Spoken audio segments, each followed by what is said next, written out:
Olá, meu querido, olá, minha querida. Sejam todos muito bem-vindos ao nosso canal Universo da Mulher. Aqui é sua amiga e sua irmã Anita Castro e nós estamos começando mais uma partilha dos estudos da obra de André Luiz. Nós estamos vendo aqui o segundo livro da série sobre a vida no mundo espiritual, que é o livro Os Mensageiros. E hoje nós vamos ver o capítulo de número 29, que vem sob o título Notícias Interessantes. Mas antes, como eu sempre faço, convido a todos para que não esqueçam de curtir esse vídeo e compartilhar com as pessoas que vocês sabem que gostam de assuntos espíritas e espiritualistas. Assim, nós vamos alcançar muitas e muitas pessoas com as bênçãos que temos recebido aqui, ok? Vamos então à nossa leitura e posteriormente eu trago, como sempre, alguns breves comentários. André Luiz nos diz o seguinte: em vista de apresentação mais íntima de Aniceto, que deixara jovens em nossa companhia, entramos a conversar animadamente com Cecília e Aldonina. A primeira tinha sido filha de Bacelar quando na crosta. A segunda era uma sobrinha do chefe da família que aguardava a volta da mãezinha para a organização de um lar nas cidades próximas. Muito bem, meus queridos, antes da gente continuar aqui, eu quero comentar com vocês que vocês devem recordar, não é? Que no último capítulo nós vimos considerações muito importantes sobre o posicionamento dos seres humanos enquanto que os amigos espirituais nos auxiliam, infelizmente posicionamentos errôneos que nós humanos temos, nós encarnados aqui na Terra, não é? E fica difícil para a espiritualidade nos auxiliar. Então nós refletimos muito sobre as questões que o irmão Bacelar trouxera para nós enquanto conversava ali, dialogava no último capítulo, não é? Falando sobre as questões dos atendimentos para eles, espíritos, prestarem para nós aqui, devido às nossas muitas debilidades. E também esse capítulo tratava das reuniões de os irmãos, então, quando estão descansando, não é? Eles também têm vida social. E aí, aqui então, André Luiz diz que Aniceto trouxe as jovens que estavam junto da família Bacelar e eles então começaram a dialogar. Por isso que aqui nós vemos essa apresentação, não é? Porque os espíritos, meus queridos, também têm vida social, não é apenas trabalho e também não é apenas transformação quando eles chegam lá, daquelas debilidades que ainda carregamos quando chegamos no mundo espiritual, não é? Quando eles estão já em trabalho, em serviço, que eles já estão preparados, que já passaram pelas questões de transformação, de autotransformação, eles então têm também os seus períodos de descanso, como nós já vimos no livro Nosso Lar, e também de vida social. Então é isso que está se passando aqui, ok? Continuando então a nossa leitura. André Luiz vai nos dizendo: ambas demonstravam magnífico desenvolvimento mental, robusta inteligência e notável capacidade de expressão. E, enquanto os nossos maiores se conservavam afastados, cogitando de assunto privado, Vicente e eu ouvíamos as jovens, encantados com a sua nobreza e vivacidade. Verificava que o quadro era idêntico à paisagem social da Terra, apenas diferindo quanto aos sentimentos reais. Não havia qualquer nota de falsa apresentação. Em tudo, a alegria pura, a simplicidade fiel, a sinceridade sem mácula. No desenvolvimento espontâneo da palestra, falou Cecília com graça. Estou trabalhando há muito para alcançar um prêmio de visita a nosso lar. Minhas superioras prometeram-me semelhante satisfação para o ano próximo. e sorrindo rematou expressivamente: entretanto, para consegui-lo, tenho de atender a umas tantas obrigações importantes. Pois que? Perguntou Vicente admirado. É preciso tanto? Sem dúvida, tornou a jovem bem-humorada. O meu amigo talvez não esteja convencido quanto ao brilho de sua atual posição. Viver em nosso lar é uma grande bênção. Acaso não o terá compreendido ainda? Sorrimos todos e, reafirmando o conceito, Cecília continuou. Segundo os instrutores que nos visitam em Campo da Paz, os seus ministérios são verdadeiras universidades de preparação espiritual.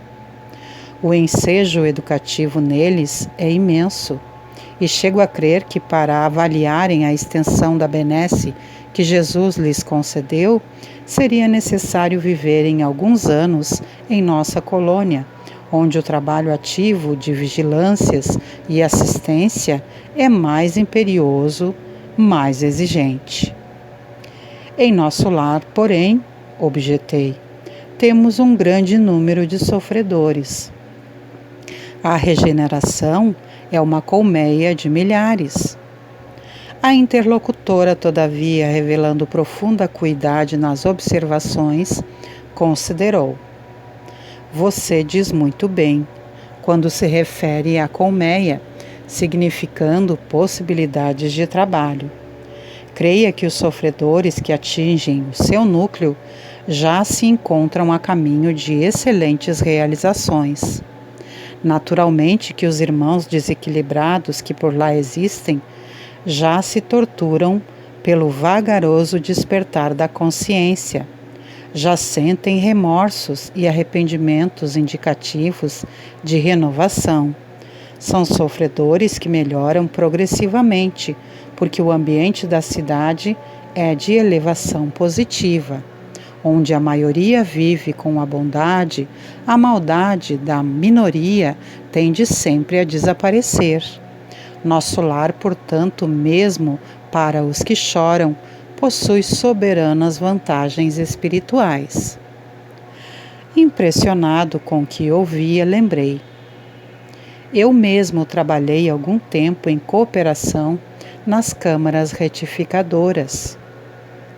Já ouvi diversas referências a essa instituição, exclamou Cecília, senhora do assunto. Mas, baseando-me nos informes de mentores amigos, continuo a manter minha opinião. E como já se conhecesse nossos processos de serviço, asseverou sorridente. Vocês conhecem lá muitos espíritos sofredores, mas em Campo da Paz conhecemos muitos espíritos obsessores. Lá poderá existir muita gente que ainda chora, mas em nosso meio há muita gente que se revolta. É mais fácil remediar o que geme que atender ao revoltado. Nas câmaras a que se refere, vocês retificam erros que já apareceram, dores que já se manifestaram. Mas aqui, meu amigo, somos compelidos a lutar com irmãos ignorantes e perversos que se sentem absolutamente certos nas fantasias perigosas que esposaram e vemo-nos obrigados a atender a doentes que não acreditam na própria enfermidade. Começava a entender a lógica daquela argumentação e, reconhecendo a impossibilidade de qualquer contradita, a jovem continuou, segura de si. Aliás, é natural que assim seja. Estamos a pouca distância dos homens, nossos irmãos na carne, e sabemos que na crosta a situação não é diferente. Quantos materialistas se fantasiam por lá de filósofos? Quantos demônios com capa de santos? Quanta má-fé a fingir generosidade e boas intenções. A influência da humanidade encarnada em nosso núcleo de serviço é vigorosa e inevitável. Vicente, que ouvia atencioso, obtemperou. Deduzo de tudo isso manifestações sacrificantes muito grandes, mas o trabalho em campo da paz deve ser altamente meritório. Incontestavelmente, respondeu a jovem. A história da fundação é interessante.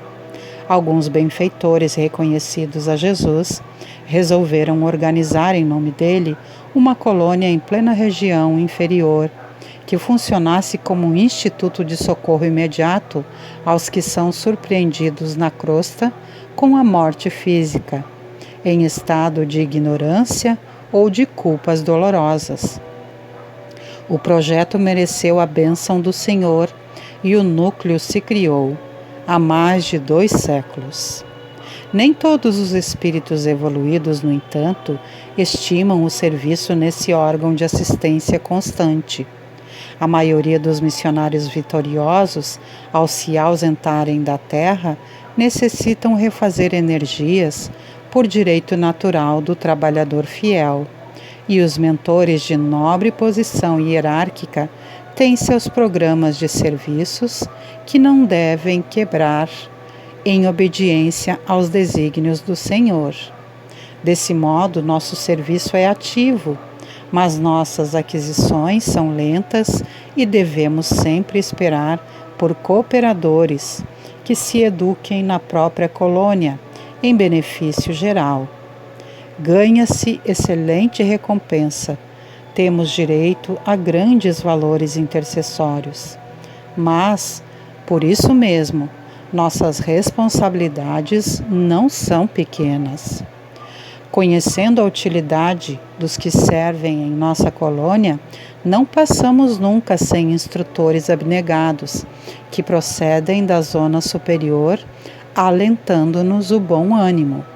O que pedimos, com fundamentação legítima, nunca é negado, e se tarda o recurso, beneméritos orientadores de nossas atividades prestam explicações que nos libertam de qualquer angústia na espera. Por isso, nosso grupo está sempre coeso e muitos preferem adiar certas realizações sublimes para permanecer ao lado de companheiros antigos, aos quais se unem com um desvelado amor. Os esclarecimentos da jovem encantavam-me. Naquelas poucas palavras estava todo um resumo de lições sobre o sacrifício e o merecimento, o compromisso fraterno e a solidariedade compensadora. A sua família sempre viveu lá? Perguntei com interesse. A jovem sorriu e explicou. Meu pai, há mais de 50 anos, foi socorrido pelos benfeitores de Campo da Paz. E restabelecida a saúde espiritual, fixou-se na colônia com razoável impulso de amizade e gratidão. E mais tarde minha mãe reuniu-se a ele, e faz precisamente 20 anos, Aldonina e eu fomos atraídas amorosamente por ambos, a fim de continuarmos ali no santuário familiar. Desse modo, trabalhamos ao lado deles desde a primeira hora. E tem muitos programas para o futuro? Indaguei. Cecília fez um gesto que lhe caracterizava o coração de moça sonhadora e redarguiu. Tenho muitos projetos e problemas a resolver, mas estou aguardando a chegada de alguém que ainda se encontra na Terra. Capítulo muito interessante, não é mesmo, meus queridos? Esse capítulo trata, então, das diferenças que existem nas diversas colônias espirituais, aqui no caso de Campo da Paz e Nosso Lar, não é? Porque essa moça aqui vai falando com muita propriedade sobre as questões espirituais das diferenças dos irmãos de Campo da Paz, que são irmãos mais revoltados, não é?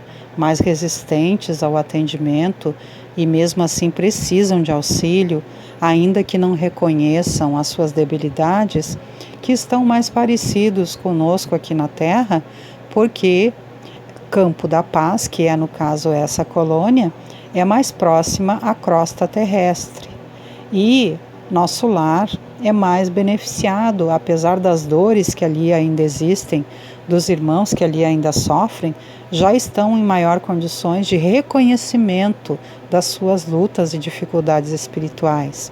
Então vejamos o cuidado da espiritualidade superior e também dos irmãos que já estão em condições de trabalho, como é importante que eles observam as camadas de sofrimento e de dor dos irmãos e também a evolução de cada um de nós conforme o nosso próprio esforço, não é mesmo? Então, esse capítulo vem bem de encontro ao tema do seu título, que é Notícias Interessantes.